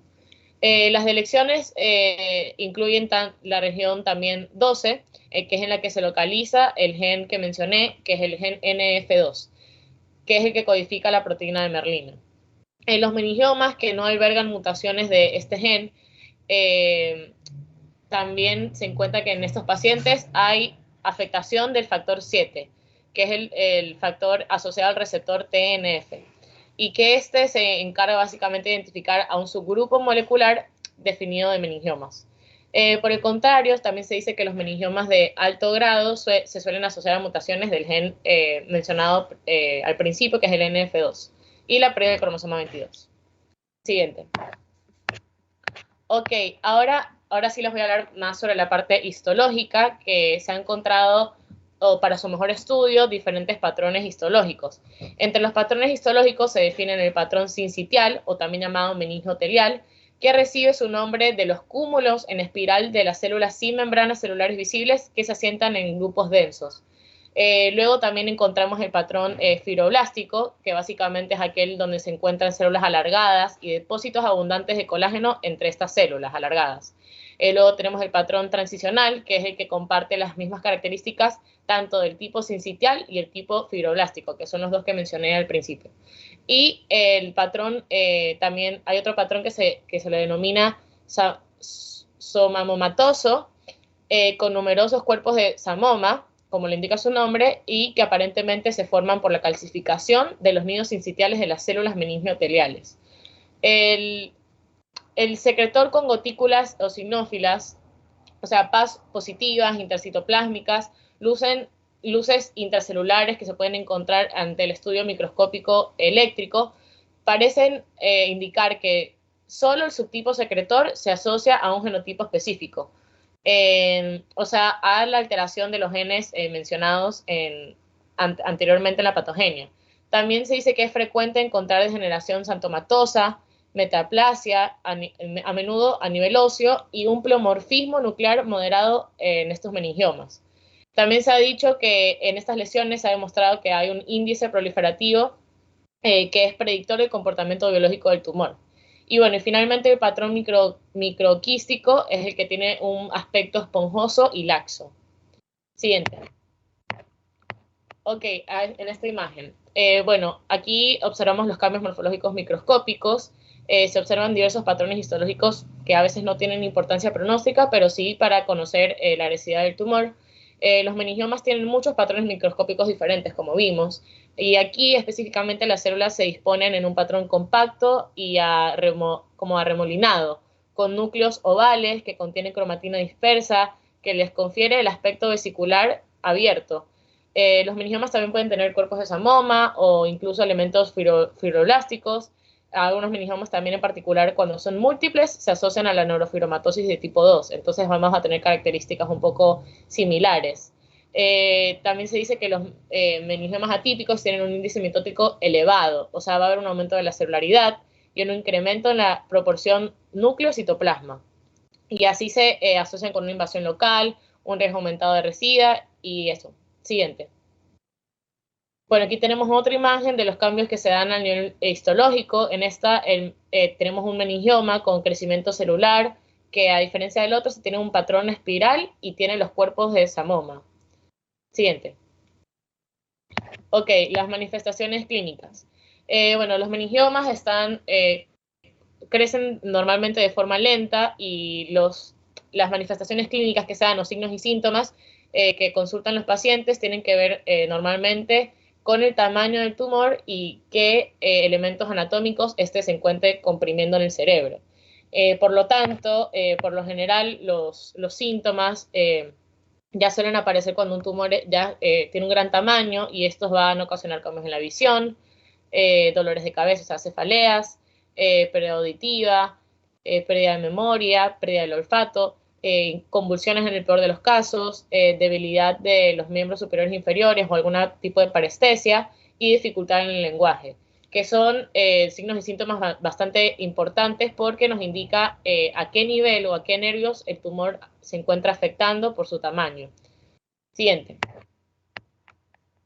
Ok, el diagnóstico. Bueno, los meningiomas expresan con frecuencia receptores de progesterona, como vimos en el caso de las mujeres, relacionado a las hormonas femeninas, y crecen con más rapidez, por lo tanto, en el embarazo, que es cuando se expresan incluso más liberación de hormonas. Un meningioma suele ser difícil de diagnosticar porque el tumor a menudo crece lentamente y, bueno, como mencioné, todos los signos o sintomatologías expresadas también suelen considerarse como sintomatologías normales del envejecimiento natural de una persona.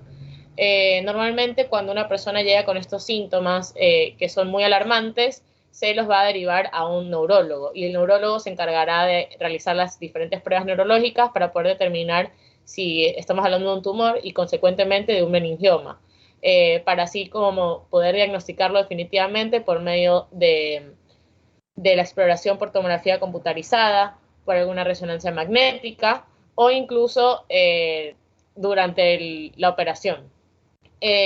Bueno, en esta imagen, la imagen central es una resonancia magnética coronal que pone de manifiesto el meningioma, que se originó en la región parasagital, que es la región con más frecuencia donde se dan este tipo de tumoraciones. Y bueno, ahí vemos cómo se encuentra comprimiendo a las áreas cerebrales por su extensión y su tamaño. Siguiente.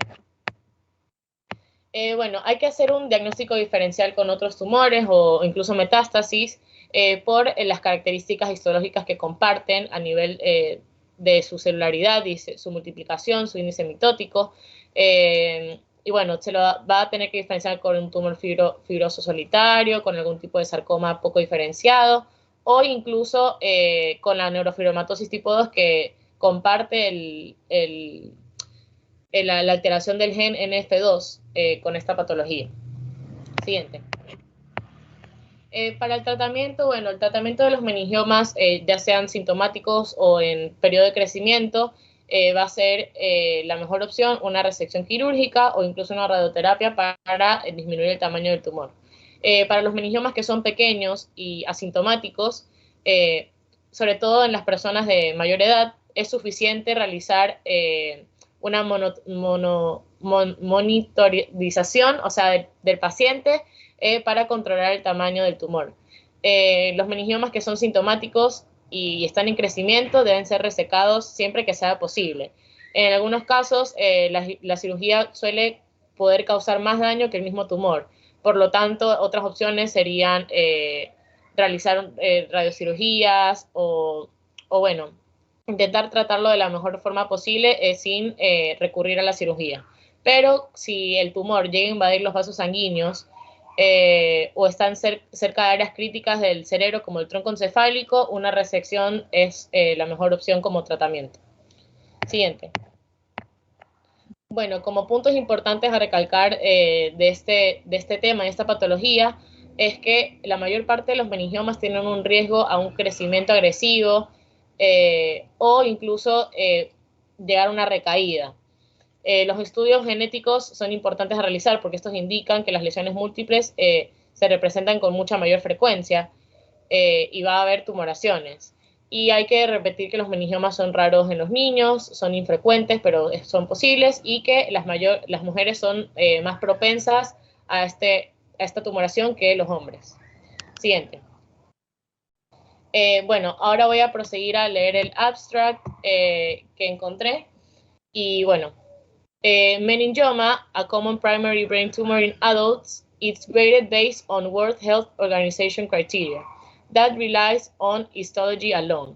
This approach is unable to determine conclusively which tumors, especially benign or atypical, will recur. Molecular characterization of meningioma has identified genetic biomarkers that can predict tumor behavior. Only a few genetic changes are known to classify more than 85% of all meningiomas, and clinical trials using targeted therapy to genetic subtypes of meningioma are underway. Immunotherapy is also being trialed in treating high-grade and recurrent meningioma. This review summarizes recent developments and characterizing meningioma using genetic and immunologic biomarkers and how these molecular tools may be integrated into existing care together with recurring World Health Organization, grading to improve diagnosis, prognosis, and therapy. Okay, very good. Which is the most important you want to remark in this abstract? The most important thing I want to remark is that this organization that grades meningiomas histologically may not reflect on the tumor biology. So it is important to remark that molecular characterization of meningioma may be more closely to correlate the tumor to its biology. And also that genetic classification of meningioma may improve the prognosis and the target therapy for the patients. Okay, very good. May I congratulate you did a very deeper and completely research about this theme. Muy bien, te felicito, María Isabel, has hecho una muy buena investigación sobre este tema. Por lo tanto, me parece muy acertada, ¿no? Felicitaciones. Gracias, doctor. Bien, ¿tienes algún otro tema a exponer? No, yo era la última. La Perfecto. siguiente diapositiva está en la bibliografía. Ya, ok, muy bien. La bibliográfica, perfecto. Con eso ya todo el grupo expuso, ¿no? Sí, Bien, doctor. entonces vamos a proceder.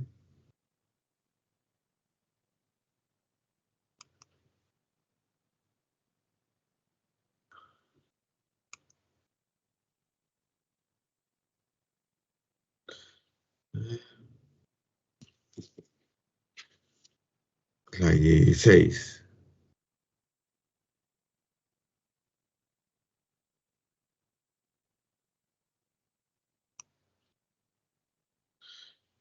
Bien, nos quedamos en la clase anterior, creo que en el slide 16, ¿no? Estas son las complicaciones de la diabetes mellitus en cuanto a la que corresponde a microvasculaturas y macrovasculaturas. La microvasculatura a nivel de los altos niveles de glucosa que se da en la sangre y a una presión arterial alta va a, como consecuente, a dañar los vasos sanguíneos, causando una retinopatía, cataratas y glaucoma. A nivel renal, pues también va a dañar los pequeños vasos sanguíneos, va a representar una sobrecarga de trabajo a nivel del riñón, con una resistencia periférica por la glomerulosclerosis hialina que se está dando por los pacientes diabéticos y arteriolosclerosis hialina. Por lo tanto, va a haber una nefropatía que puede llegar también a una insuficiencia renal. La neuropatía y a nivel periférico y a nivel central, que es el tema de esta semana, la hiperglucemia va a dañar los nervios del sistema nervioso periférico, como ya el vaso nervorum, que ya se les explicó, lo que va a resultar inicialmente un dolor. Pero como ustedes conocen bien, posteriormente hay una anulación completa del umbral del dolor, también de la parte táctil, sensitiva y motora. Las heridas de los pies pueden ser indetectables por esta situación que les acabo de mencionar, lo que va a llevar a una infección sobreañadida, porque primero se produce la gangrena seca, en la cual no llega por isquemia, leucocitos ni eritrocitos a esa región, y por lo tanto va a desarrollar la gangrena seca. Y al no haber leucocitos, pues va a venir la sobreinfección de agentes bacterianos piógenos y va a desarrollar la gangrena húmeda. Va a tener las dos situaciones que ya lo hemos mencionado en las extremidades cuando hablamos del pie diabético, que es una enfermedad vascular periférica que provoca un estrechamiento de los vasos sanguíneos por arteriolosclerosis y arteriosclerosis hialina y que ocasiona una disminución del flujo sanguíneo en las piernas, en la cual las heridas de los pies van a cicatrizar de una manera lenta y que puede contribuir a desarrollar gangrenas secas y luego gangrenas húmedas si para mala suerte el paciente tiene mayor probabilidades al estar cerca del suelo, del piso, de infectarse con bacterias piógenas, ¿no? La parte del corazón, hay una presión arterial por la resistencia periférica de las aterosclerosis y por lo tanto va a haber una hipertensión arterial. La resistencia a la insulina aumenta el riesgo de enfermedad coronaria a través de los grandes depósitos de ateromas en las arterias de mediano calibre, como son las coronarias, y que pueden generar o dar lugar a una hipertensión arterial, una hipertrofia del ventrículo izquierdo y una insuficiencia cardíaca. Y en la parte macrovascular, pues también a nivel del cerebro, macro y microvascular, hay un aumento del riesgo de los accidentes cardiovasculares, que ya hablamos de trombos, émbolos, que van a originar enfermedades cerebrovasculares que incluyen ataque isquémico, por ya sea por tromboembolismo, aterosclerosis o eventos de aneurismas transitorios y deterioro naturalmente cognitivo de lo que trae como consecuencia estas alteraciones de la parte macrovascular y microvascular cerebral. Entonces tenemos las hemorragias subaracnoides, que se debe a un derrame en el espacio subaracnoideo de un fuerte traumatismo en la cabeza que va a causar un ictus hemorrágico y un aneurisma cerebral.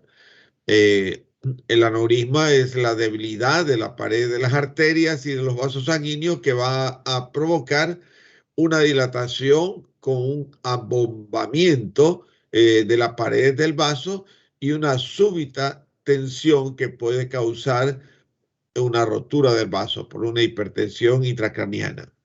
El ictus hemorrágico se da entonces por una ruptura de un vaso sanguíneo que se puede producir en los vasos sanguíneos sin alteraciones o con malformaciones. Es decir, por malformaciones que venga el paciente un aneurisma, por ejemplo, el triángulo de Willis, y que puedan generar por una subida de tensión intracraniana, una ruptura de la vaso, de la arteria, y causar una hemorragia, un ictus.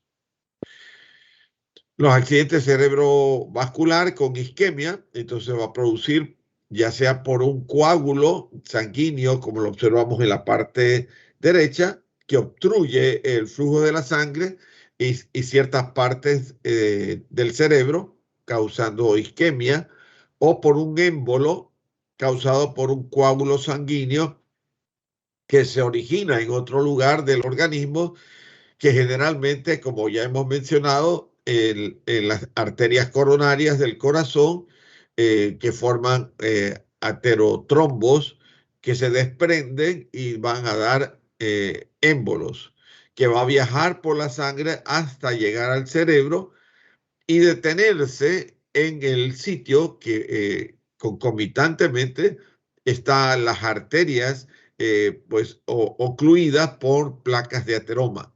Entonces ahí va a haber un feedback que implica un crecimiento del émbolo por una lesión del endotelio y aumento del tamaño del trombo por la placa de fibrolipídica que se pone al exterior, activa la cascada de coagulación y da lugar a un crecimiento mayor del trombo, que inicialmente era un émbolo que llegó a ocluir a esta área de esta arteria y naturalmente provocó una isquemia en las partes del cerebro que tenía que dar circulación. Entonces, estas son las dos maneras de accidentes cerebrovasculares, ya sea por una acción trombótica o una acción embólica, que lo acabamos de explicar. En cuanto al accidente cerebrovascular que da lugar al ictus, este accidente cerebrovascular lo dividiremos entonces en un aspecto isquémico, que va a dar, es el más frecuente, del 70-80%, y un evento de tipo hemorrágico que corresponde al 30 o 20%. El infarto trombótico o embólico es debido a una aterosclerosis, que lo hemos venido mencionando. Esta aterosclerosis de las arterias extracraneales, generalmente en la carótida, e intracraneales, o una cardiopatía subyacente. Esta situación hace que lo que acabamos de mencionar, el coágulo, se forme en la arteria carótida, que ya presenta un proceso aterosclerótico directamente en la arteria cerebral media.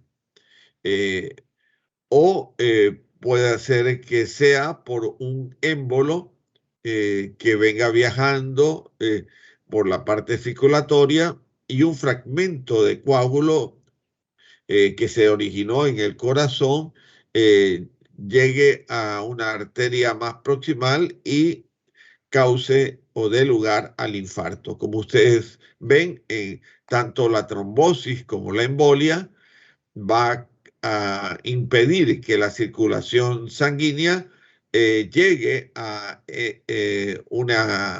esta área en que esta arteria daba la circulación a esta parénquima cerebral, y entonces en una región temporal o frontal, o el sitio donde se provoque la oclusión arterial, impida que oxigene a esta área del parénquima cerebral y se provoque una isquemia, lo que va a dar como resultado final a un infarto de tipo isquémico de toda esta área que tenía que haber, que se vio deprivada de la circulación por este trombo o este émbolo.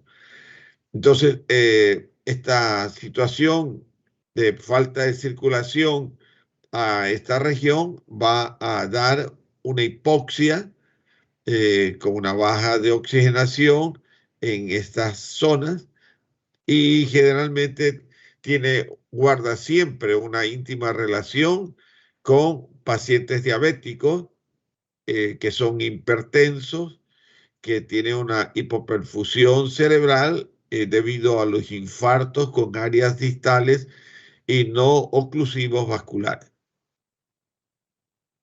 Bien, por otro lado, se puede dar eventos hemorrágicos que se producen cuando un vaso cerebral se debilita y se rompe.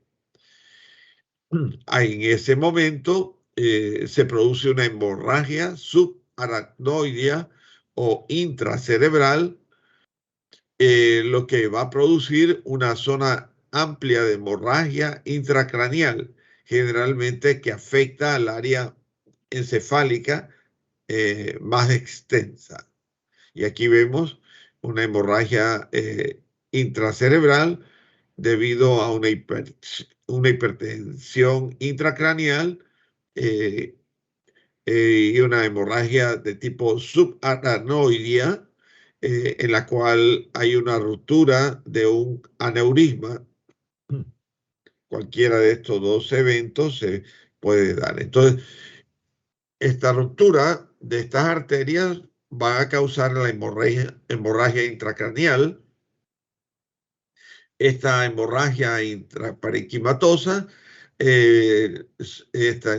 puede ser de tipo intracerebral por asuntos hipertensivos que va a dar o va a evolucionar a lo largo de unos 30 o 90 minutos desde el momento en que se dio ese tromboémbolo oclusivo, o una hemorragia secundaria a un tratamiento con anticoagulantes, es decir, cuando se trató de disolver de inmediata y se prolonga por 24 o 48 horas después de iniciado el tratamiento. O puede darse a las 48 horas con la presencia de macrófagos que comienzan a fagocitar la superficie externa de la hemorragia. A las 6 semanas, la hemorragia tiende a haber desaparecido y aparece una cavidad en forma de grieta revestida de tejido cicatrizal de tipo glial con macrófagos cargados de hemosiderina. Es decir, ya el resultado final a las 6 semanas de haberse producido esta hemorragia intracerebral o hemorragia secundaria. Las manifestaciones clínicas que va a tener el paciente son déficits neurológicos focales, dependiendo de la topografía de la lesión y dependiendo de la progresión gradual del pico tardío. Clínicamente es indistinguible de otras causas de ictus. En el paciente va a tener cefaleas y vómitos en un 50% de los casos, convulsiones entre 4 y 29%, hipertensión arterial, especialmente por arriba de 200 milímetros de mercurio, alteraciones del nivel de la conciencia con lesiones muy extensas y lesiones estratégicas. La neuroimagen es esencial. Es decir, a través de la resonancia, la tomografía o la angiografía. La hemorragia intraparenquimatosa supone que el 10% de todos los ictus van a tener una mortalidad elevada entre el 20 al 50% de los casos. Las importantes secuelas va a dar en una quinta parte de los supervivientes que será independiente a los 6 meses. El factor de riesgo es a mayor edad, mayor posibilidad de tener una hemorragia intraparenquimatosa. Más que nada en pacientes que tienen hipertensión arterial, que es el principal factor de riesgo modificable y que está presente entre el 45 al 70% de los hematomas cerebrales. También se da en pacientes que tienen alcoholismo crónico o que han tenido una iatrogenia por la toma de dicumarínicos o aquellos que causan fibrinolisis. Bien, la hemorragia subaracnoidea a experimentar efectos fisiopatológicos. Tiene unos efectos tardíos debido a un aumento de la presión intracraneana o va a tener un vasoespasmo cerebral o disminución del flujo sanguíneo cerebral o una disminución del consumo de oxígeno cerebral, unas alteraciones de regulación del cerebro, una disminución de la reactividad al anhídrido carbónico y lactoacidosis del líquido cefalorraquídeo. Las causas de síntomas intraparenquimatosos, cuando tiene una etiología de una hipertensión arterial, generalmente tiene antecedentes estos pacientes entre un 40 a 70% de los casos en los hematomas intraparenquimatosos. Su localización va a ser en los ganglios de la base, en el cerebelo o en el tronco o en las sustancias blancas subcorticales. La edad aproximadamente mayores de 45 años. Malformaciones vasculares pueden presentar entre el 4 y 10%. generalmente son malformaciones que van a tener una localización lobar y se da en pacientes jóvenes o que han presentado una angiopatía amiloidea, entre 5 y 10%, son de origen lobares y se da más que nada en ancianos, o en tumores cerebrales de 2 al 10% que presentan atipias, o en pacientes que han tenido una anticoagulación o administran fibrinolisis. Se da esta hematoma en un 9 a 14% de los casos, es de tipo lobar y más que nada se da en ancianos o aquel que ingieren drogas simpático-miméticas y generalmente se da en jóvenes con estas hematomas intraparenquimatosos y en un 10% de causas indeterminadas. La hemorragia intraparenquimatosa espontánea se lo ha dividido en 4 fases. De acuerdo a los mecanismos fisiopatológicos, podríamos hablar que en la fase 1 tiene el proceso patológico de una rotura vascular. El tiempo de presentación es de 1 a 10 segundos y el mecanismo es por lipohialinosis o una amiloide. La fase 2 de origen del hematoma se da un evento de formación de hematoma, el tiempo de menor a 1 hora y el mecanismo por una hipertensión arterial de trastornos de la coagulación o por hipertensión arterial con lesión de tipo tisular. En la fase 3, que es la fase de la progresión, implica eventos de expansión del hematoma.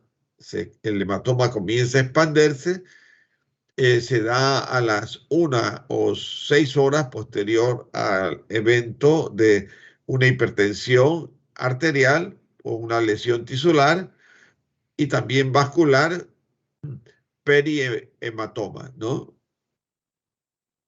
Finalmente, una fase 4, que es una lesión secundaria con una formación del edema y se da en el tiempo de 24 a 72 horas con una toxicidad humoral y celular y una degradación de la sangre. Las hemorragias subaracnoideas van a tener algunas complicaciones. Entre las principales que se va a presentar en la hemorragia subaracnoidea es la hidrocefalia. Se da en las primeras 24 horas, se da en una hipertensión severa y se da en una sangre intraventricular y puede durar entre semanas, meses o años. La hidrocefalia a una presión normal generalmente desarrolla, aunque hay hidrocefalia, tiene una presión normal, y la triada que se da el Hacking-Ades.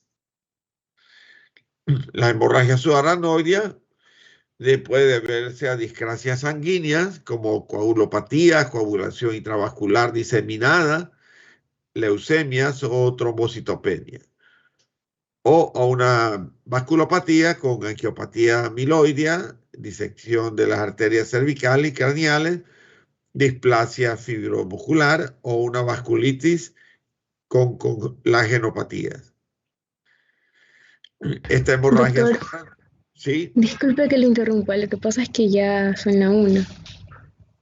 Ah, ya, perfecto. Entonces nos vamos a quedar en el slide 31.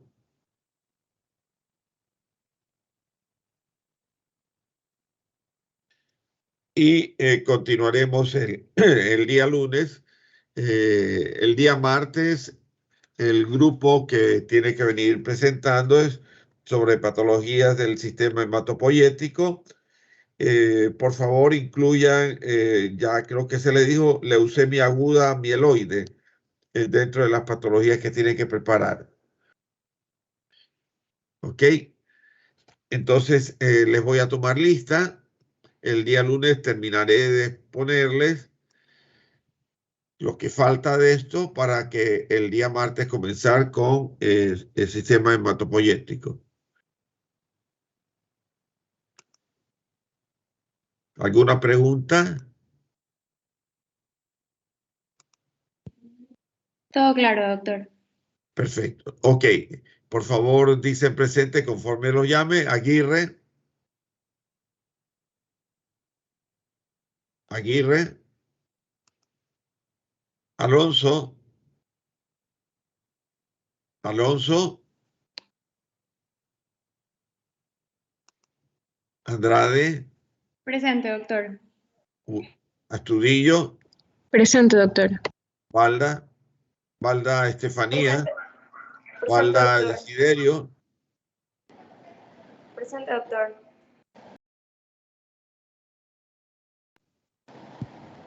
Presente, doctor. Cali. Presente, doctor. Campaña. Doctor, disculpe, Sí, doctor. sí estoy presente, Alonso. Ya. Alonso, ok. Ya te acabo de poner la asistencia. Campaña. Presente, doctor. Diap. Diap. Perfecto. Duque. Presente, doctor. García. Presente, doctor. Buenas tardes. Buenas tardes. Leonardo. González. Presente, doctor. Jiménez. Presente, doctor. Buenas tardes. Buenas tardes, Jofre. Jubín. Presente, doctor. Muñoz. Presente, doctor. Naranjo. Presente, doctor. Núñez. Presente, doctor. Pamiño. Presente, doctor. Pérez. Presente, doctor. Rimbaldo. Rimbaldo. Presente, doctor. Buenas tardes. Buenas tardes, María. Rosero. Presente, doctor. Solórzano. Presente, doctor. Y Yerobi. Presente. Aguirre. Bueno.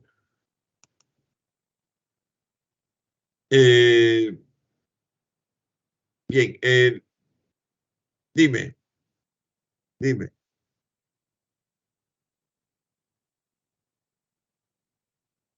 ¿Ya?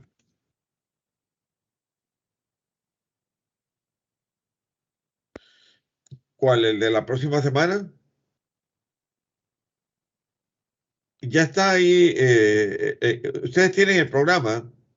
Tiene hiperplasia reactiva, reactiva, ganglios linfáticos, linfadenitis aguda, linfadenitis crónica, neoplasias linfoides de ganglio linfático, linfoma de Hodgkin, esclerosis nodular, celularidad mixta, de ahí el linfoma no Hodgkin y finalmente leucemia aguda mieloide.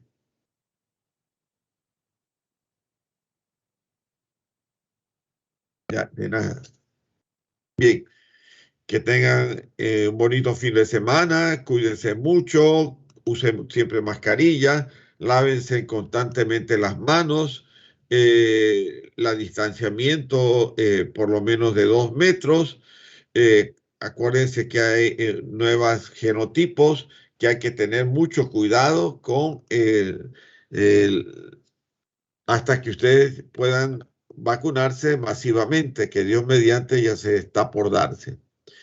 Cuídense mucho, cuidándose ustedes, están cuidando de la vida de sus familiares y nos vemos en la próxima semana, el día lunes. Hasta pronto. Chao, doctor.